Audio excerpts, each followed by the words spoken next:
স্টুডেন্টদের জন্য দুইটি খুবই সিক্রেট ওয়েবসাইট। প্রথমটি হচ্ছে ম্যাথমেটিক্যাল রিলেটেড এবং অর্থাৎ জেনারেল স্টুডেন্টদের জন্য। দ্বিতীয় ওয়েবসাইটটি হচ্ছে সায়েন্সের স্টুডেন্টদের জন্য।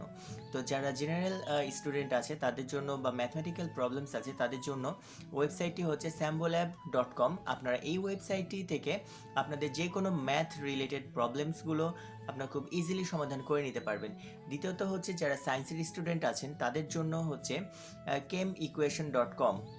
এই ওয়েবসাইটটিতে আপনারা আপনাদের ইকুয়েশন এবং কেমিক্যাল রিলেটেড যে কোনো রকম প্রবলেমসগুলো খুব ইজিলি সমাধান করে নিতে পারবেন। আপনারা এখানে কেমিক্যাল বা ইকুয়েশন যে কোনো কিছু লিখে দিয়ে আপনারা এখান থেকে সমাধানগুলো নিয়ে নিতে পারবেন। এখানে বেশ কিছু কোশ্চিন বা ইকুয়েশনের সমাধান করে দেওয়া আছে এবং আপনারা আপনাদের যে কোনো প্রকার সমস্যাগুলো আপনারা এইখানে ইনপুট করে সেইখান থেকে কিন্তু খুব সহজেই সমাধান করে নিতে পারবেন। তো এই ভিডিওটি যেন হারিয়ে না যায় এই জন্য অবশ্যই সবাই ভিডিওটি সেভ করে রাখবেন।